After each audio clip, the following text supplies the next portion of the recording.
Chers amis, ce matin nous avons accosté en mettant en lumière l'état du monde, en particulier les principales crises auxquelles notre monde est confronté, la crise écologique, la crise climatique, la crise économico-financière, la crise anthropologique sous ses nombreuses facettes, crise de l'homme dans son agir, crise du politique, crise du travail, crise de la relation, crise de l'amour humain, mais aussi crise de l'homme dans son être plus profond, crise d'identité, crise culturelle, civilisationnelle, crise spirituelle. Toutes ces crises qui nous mettent lucidement face à la réalité du moment me font penser à une poupée russe. Et ça me fait penser au peuple ukrainien. Une poupée russe, chaque fois que vous en ouvrez une, vous en trouvez une autre à l'intérieur. La plus petite poupée russe est celle qui est en fait au cœur de toutes les autres.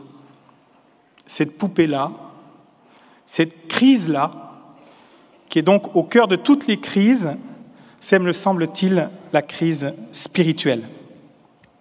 Il y a en effet des crises qui sont les causes, qui sont des crises causes, et il y a des crises qui ne sont que des effets. La crise qui est cause première de toutes les autres crises, c'est la crise spirituelle. Et elle génère des effets en cascade, chaque effet étant lui-même une crise à part entière. La crise spirituelle, c'est la perte du sens de Dieu, c'est la perte de la conscience d'avoir été créé par lui, d'être aimé par lui, d'être sauvé par lui, la perte du sens de l'homme, la perte du sens du bien commun et de la solidarité, la difficulté à trouver le sens de sa propre vie et donc à trouver sa place dans la société, la difficulté à être libre, à être responsable, à s'engager. Et face à cette crise spirituelle, il n'est pas question de rester assis dans son canapé et de se contenter de ce que nous savons très bien faire en France, de râler sur le monde qui va mal. Le chrétien a une mission. Il doit répondre à cette crise spirituelle, bien sûr, d'abord par sa propre conversion personnelle, quotidienne. Mais il doit en plus devenir un témoin de l'espérance au cœur de ce monde qui est en crise. Oui, la première réponse à la crise spirituelle, c'est l'espérance. Et tout cela n'est pas nouveau. Cela existe depuis les premières heures de la vie de l'Église dans le monde. Souvenons-nous de l'exhortation de Saint Pierre lui-même, dans sa première lettre au chapitre 3, les versets 14 et 15. N'ayez aucune crainte, ne vous laissez pas troubler, c'est le Seigneur, le Christ, que vous devez reconnaître dans vos cœurs comme le seul saint. Vous devez toujours être prêts à vous expliquer devant tous ceux qui vous demandent de rendre compte de l'espérance qui est en vous. De cette exhortation, chers amis, toujours valable aujourd'hui, nous pouvons tirer 3 choses. Un but, un préalable et un acte. Un but. Nous sommes appelés à rendre compte de l'espérance qui est en nous. C'est notre vocation et notre mission. Et qui plus est, lorsque nous sommes des entrepreneurs et dirigeants chrétiens, soucieux du bien commun de l'ensemble de la société. Le témoignage de l'espérance n'est pas une option de notre vie chrétienne. C'est requis. Nous devons porter ce témoignage de manière consciente, lucide, responsable, engagée et même enthousiaste. Cela implique de notre part de prendre à bras le corps la nécessité de faire sans cesse grandir l'espérance dans notre âme. Bien sûr, pour cela, il faut reprendre conscience, une conscience très profonde que nous avons une âme. Et c'est ce qu'il y a de plus beau en nous. Un préalable maintenant. Saint Pierre le dit, n'ayez pas peur, ne vous laissez pas troubler. Il ne faut pas avoir peur et ne pas se laisser troubler. Vous vous souvenez certainement de Saint Jean-Paul II à l'annonce de son élection sur le siège de Pierre, disant au monde, n'ayez pas peur. Vous savez peut-être que dans la Bible, il y a 365 occurrences du « n'ayez pas peur », comme pour nous dire une par jour, comme si Dieu veut nous dire par là qu'il ne faut jamais avoir peur. La peur est bien souvent une tentation, en particulier la peur du monde et de ce qui s'y passe, de ce qui s'y vit. La peur peut nous enliser dans un regard ténébreux sur le monde. Souvenons-nous de l'exhortation de Jésus à ses disciples, alors qu'il vient à leur rencontre en marchant sur les eaux. Ils sont dans la barque, sur la mer très agitée, et Jésus de dire « C'est moi, n'ayez plus peur ». Pas seulement n'ayez pas peur, n'ayez plus peur. La présence de Jésus dans notre vie non seulement fait disparaître toute peur, mais suscite en nous la confiance. Chers amis, de deux choses l'une. Soit Dieu existe, soit Dieu n'existe pas. S'il n'existe pas, nous sommes particulièrement ridicules. Toute notre vie est ridicule. Je suis profondément ridicule à vous parler en cet instant. Et je ne sais pas vraiment ce que nous faisons là aujourd'hui, ensemble. Mais si Dieu existe, et il existe, tout ce que nous vivons et faisons prend un sens lumineux et porte une espérance inouïe. Donc, n'ayons pas peur. Même le martyre ne doit pas nous faire peur, s'il devait advenir. Certes, en cet instant, nous n'en avons pas la grâce, car le martyre ne peut être qu'une grâce de Dieu. Mais si un jour il devait advenir, ayons confiance que le Seigneur nous en fera la grâce. Nous ne risquons rien, car nous sommes en tout dans la main de Dieu. Enfin, un acte clair que sollicite Saint Pierre. C'est le Seigneur, le Christ, que vous devez reconnaître dans vos cœurs comme le seul saint. Reconnaître dans notre cœur le Christ comme le seul saint. Il est notre seule véritable espérance. Sans lui, nous ne pouvons rien faire, mais par lui et avec lui, tout est possible. Nous savons réfléchir à la raison d'être de nos entreprises. Beaucoup parmi vous, certainement, ont déjà enclenché ce processus de réflexion sur la raison d'être de leur entreprise. Mais rappelons-nous, chers amis, que le Christ est la raison d'être de notre propre vie.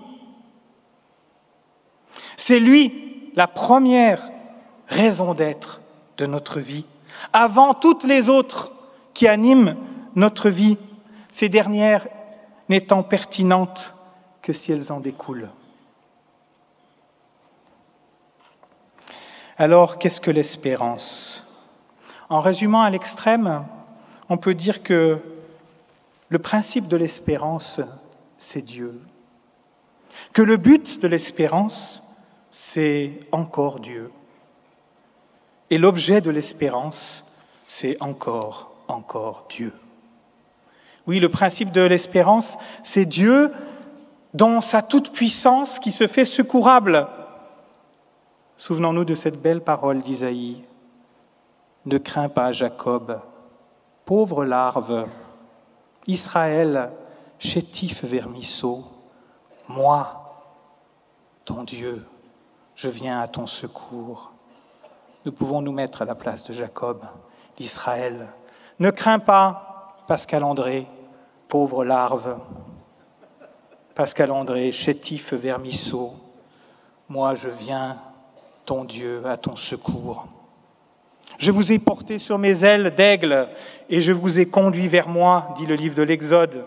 Ne craignez pas, petit troupeau, car il a plu à votre Père de vous donner le royaume. En Saint Luc. L'espérance, ce n'est pas le fruit de notre mérite, n'est pas le fruit de nos efforts, mais c'est vraiment une grâce de Dieu, fondée sur le fait que Dieu peut tout et que sa toute-puissance est une toute-puissance non pas de domination, mais d'amour. Le principe de l'espérance, c'est Dieu. Le but de l'espérance, c'est Dieu. C'est Dieu aussi, Dieu qui nous est donné par le salut,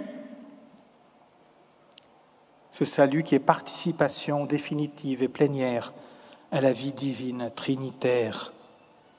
Le but de l'espérance, c'est entrer en Dieu même et dans sa gloire. Jésus le dit très clairement, « Père, ce que tu m'as donné, je veux que là où je suis, il soit aussi avec moi pour qu'il contemple la gloire que tu m'as donnée. » Jean 17, 24. Le but de l'espérance, c'est vraiment Dieu lui-même. On l'entend dans la bouche de saint Paul, on l'entend en saint Jean. Pour le moment, il est vrai, dit saint Paul, nous regardons dans un miroir en énigme, mais alors ce sera face à face. Pour le moment, je connais partiellement, mais alors je connaîtrai Dieu comme je suis connu de lui. Bien-aimés, dès maintenant, nous sommes enfants de Dieu, et ce que nous serons n'a pas encore été manifesté. Nous savons que lors de cette manifestation, nous lui serons semblables, parce que nous le verrons tel qu'il est. Le but de notre espérance, c'est Dieu lui-même, c'est sa gloire, c'est la vie éternelle, c'est la plénitude de son amour. Et l'objet de l'espérance, c'est Dieu aussi. C'est ce Dieu qui nous est donné en Jésus-Christ, donné dans le don de l'Esprit. L'espérance se nourrit en nous de ce que Dieu n'est pas un Dieu lointain, mais qu'il est là, présent, dans notre vie, selon sa promesse. Je serai avec vous tous les jours, jusqu'à la fin des temps. C'est une promesse du Seigneur. Je serai avec vous tous les jours, à chaque instant, jusqu'à la fin des temps. Alors cette espérance qui est le principe, qui est le but, qui est l'objet, cette espérance en nous, elle a deux effets majeurs. Le premier effet, c'est que l'espérance met toute notre vie en perspective du salut et de la vie éternelle et transforme notre regard.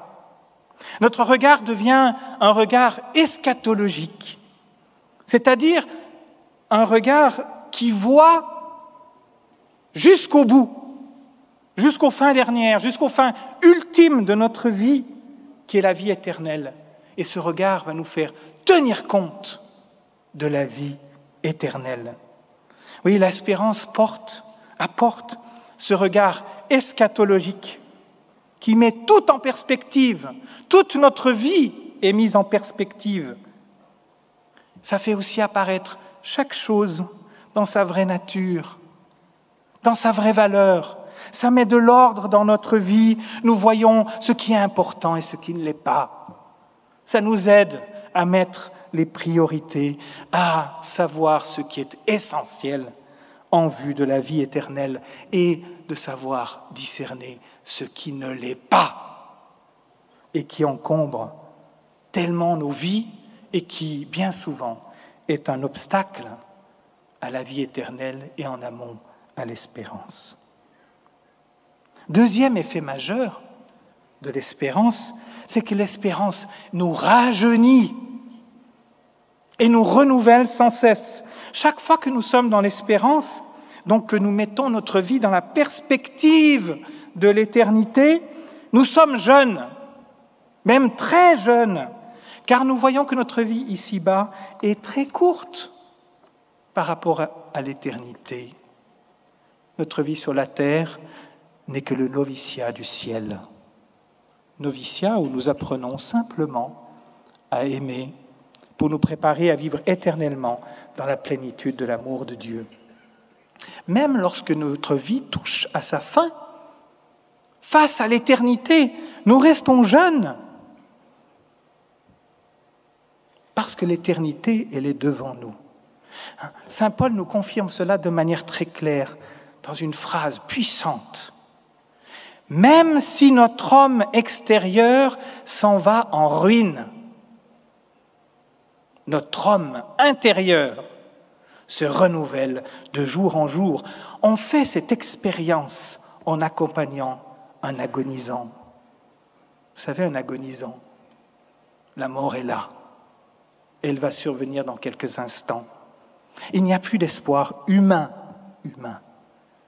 Il va mourir. Son corps est décharné. Il ne reste plus rien que cette âme qui est d'autant plus visible que le corps est en train de disparaître. Et cette âme, bien loin d'être en train de mourir, donne à voir toute la vitalité qui est en elle. Elle est en train de partir, bondissante, vers cette éternité pour laquelle elle est vraiment faite. L'âme humaine est immortelle, pleine de vie, et cela me saute aux yeux à chaque fois que j'accompagne un agonisant pour son grand passage. Pleine de vie, l'âme s'en va vers Dieu, vers son Dieu. L'espérance, chers amis, nous rajeunit, car elle nous conduit vers la nouvelle jeunesse de la vie éternelle. Et d'ici là, elle renouvelle sans cesse nos forces pour aller de l'avant. Le prophète Isaïe mesurait déjà bien l'impact que peut avoir l'espérance chrétienne, l'espérance surnaturelle plutôt. Ceux qui espèrent en l'Éternel, dit Isaïe, renouvellent leur force. Ceux qui espèrent en l'Éternel renouvellent leur force. Ils prennent leur vol comme les aigles. Ils courent et ne se lassent pas. Ils marchent et ne se fatiguent pas. Alors cette espérance, que change-t-elle dans notre vie ? Elle change, je vous l'ai dit, d'abord notre regard. Elle nous donne un regard eschatologique. Tout est vu dans la perspective de la vie éternelle. Et ce regard eschatologique transforme radicalement tous les rapports que nous avons. D'abord, le rapport à Dieu. Si j'ai le regard eschatologique, donc que je suis rempli d'espérance, mon rapport à Dieu change radicalement. Dieu devient le tout de ma vie, le principe, le but et l'objet de ma vie. Alors ça a des conséquences. La première, c'est l'humilité.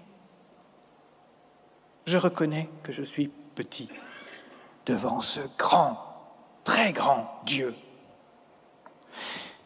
Ensuite, l'action de grâce. Ça fait jaillir Cette espérance fait jaillir du fond de mon âme une action de grâce. Quelle chance j'ai d'être aimé par Dieu, de voir tout ce qu'il fait dans ma vie. Et ça inscrit en moi une très belle vertu chrétienne qui est la magnanimité. La magnanimité, c'est la grandeur d'âme. La magnanimité, c'est de vouloir faire, le désir de faire de grandes choses. De grandes choses. On peut faire des grandes choses pour Dieu, mais ce qu'il faudrait arriver à faire, c'est de faire la grande chose de Dieu, de contribuer à l'œuvre de Dieu, de ne pas se contenter de faire des œuvres pour Dieu, mais de faire vraiment l'œuvre de Dieu, donc d'être des instruments de Dieu qui agit en nous à travers son Esprit Saint. Ça modifie aussi le rapport à moi-même. Si j'ai le regard eschatologique et donc que je suis rempli d'espérance, le regard sur moi-même change radicalement. Mon rapport à moi-même change. Je comprends que je peux toujours grandir, toujours évoluer, toujours changer. Donc je ne me décourage plus. Et en moi, ça a des conséquences.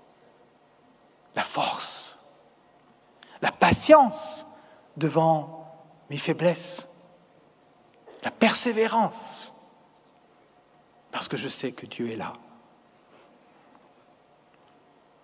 Ça modifie aussi mon rapport aux autres. Si j'ai le regard eschatologique, si je suis rempli d'espérance, mon rapport aux autres change radicalement. Je pose sur l'autre le même regard que je pose sur moi-même. Je sais que l'autre peut aussi grandir, il peut aussi évoluer, il peut aussi changer, il peut aussi se transformer. Et en lui partageant mon espérance pour lui, je lui apporte ce dont il a le plus besoin, un regard de bienveillance, de bonté, d'amour, de miséricorde, de confiance, un regard qui le reconnaît. C'est une manière de lui dire, ta vie a du prix à mes yeux, et d'abord aux yeux de Dieu, bien sûr. Il t'aime, je t'aime, parce qu'il t'aime. Conséquence de cela, la contagion de l'espérance. L'espérance est faite pour être contagieuse. Ça transforme aussi mon rapport à la vie. Si j'ai le regard eschatologique et donc que je suis rempli d'espérance, mon rapport à la vie change radicalement. Je suis libéré de la fatalité, du déterminisme, de ce mur que j'ai devant moi qui est la mort. Je suis libéré de quelque chose de plus subtil qui abîme beaucoup l'âme des chrétiens, que j'appelle l'aquabonisme. L'aquabonisme. À quoi bon? À quoi bon? À quoi bon s'engager? À quoi bon? Ça ne changera rien.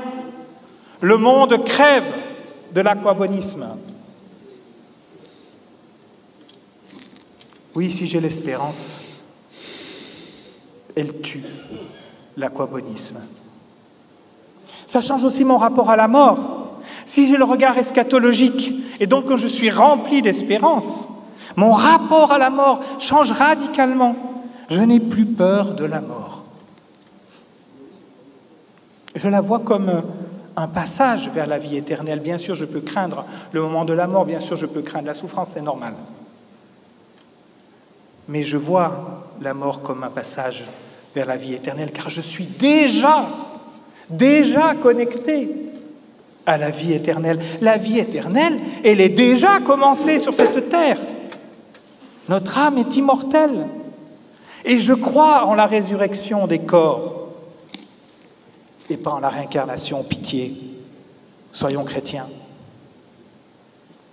Nous croyons à l'immortalité de l'âme et en la résurrection des corps, si nous ne croyons pas à ça, alors de fait, difficile d'espérer. Qu'est-ce que ça a comme conséquence, ce nouveau rapport à la mort? Mais d'abord, ça dépose dans mon âme le désir du ciel. Est-ce que j'ai le désir du ciel? Et en même temps, la volonté enthousiaste de vivre pleinement et à fond la vie sur cette terre, l'instant présent qui m'est donné. Parce que cet instant, il n'est pas déconnecté du ciel. Il me mène vers le ciel. Cela change aussi mon rapport au péché. Si j'ai le regard eschatologique et donc que je suis rempli d'espérance, mon rapport au péché change radicalement. Je mets mon espérance dans le salut donné par le Christ. Ce salut qui est déjà vainqueur du péché et donc qui aura le dernier mot, conséquence en moi. J'ai confiance en la miséricorde de Dieu. Et je ne me laisse jamais arrêter par le péché, ni le mien, ni celui des autres. Cela change aussi mon rapport au temps.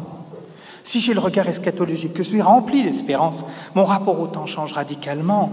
Je peux paisiblement envisager le long terme et donc sortir des pièges infinis de l'immédiateté. Conséquence, en moi, mon rapport devient beaucoup plus ajusté au temps, à la longueur du temps, au temps long et à la valeur du temps, à la valeur de chaque instant qui m'est donné. C'est le vidage. Alors là, je peux commencer à penser le développement durable. Parce que nous, on dit... Je ne peux pas penser le développement durable sans espérance. Mon rapport au travail aussi change. Si j'ai le regard eschatologique, que je suis rempli d'espérance, mon rapport au travail change radicalement. Je comprends le travail comme une composante de ma vocation, par laquelle je contribue à garder et à cultiver le jardin qui m'a été confié selon l'image du livre de la Genèse. Mon travail a donc un sens et une valeur. L'espérance donne de trouver ce sens profond. Donc je ne m'arrête pas aux difficultés du travail quand j'en vois le sens. Je prends ma place dans la société, je contribue à son bien par mon travail. Et enfin, mon rapport au bien matériel, bien sûr. Si j'ai le regard eschatologique, mon rapport au bien matériel change radicalement. Je peux sortir de la jouissance matérielle immédiate et construire un rapport plus sain, plus détaché au bien matériel. Je suis suisse et en Suisse, on dit, il y a un dicton bien connu, on n'a jamais vu un coffre-fort suivre un corbillard. Les conséquences, ça va être la tempérance, ça va être la sobriété, l'esprit de détachement, la pauvreté. Je conclus. Premier point. L'espérance opère des changements radicaux dans notre vie, des transformations profondes en nous. Le regard eschatologique que nous donne l'espérance modifie notre rapport à tout ce qui nous entoure, comme je viens de le montrer, et ces changements radicaux sont les vrais débuts de solutions aux crises que nous connaissons aujourd'hui.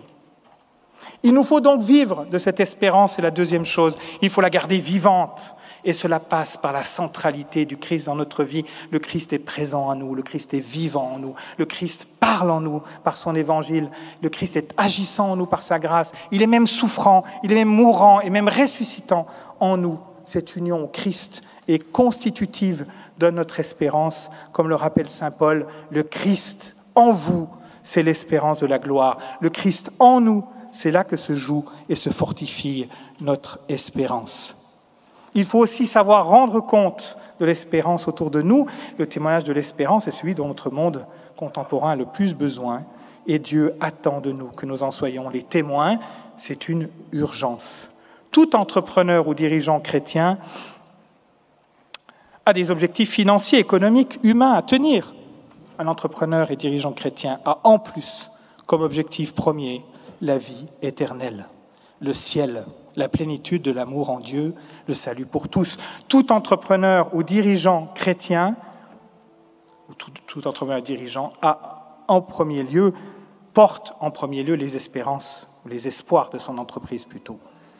un dirigeant, un entrepreneur chrétien doit porter en plus le flambeau de l'espérance chrétienne au sein de son entreprise. Et il faut surabonder dans l'espérance parce que notre monde contemporain est tellement atteint par le désespoir qu'il est nécessaire pour nous de surabonder dans cette espérance. Ça signifie qu'il faut espérer en toutes circonstances, qu'il faut espérer contre toute espérance. Et lorsque nous surabondons dans l'espérance, cette espérance devient contagieuse.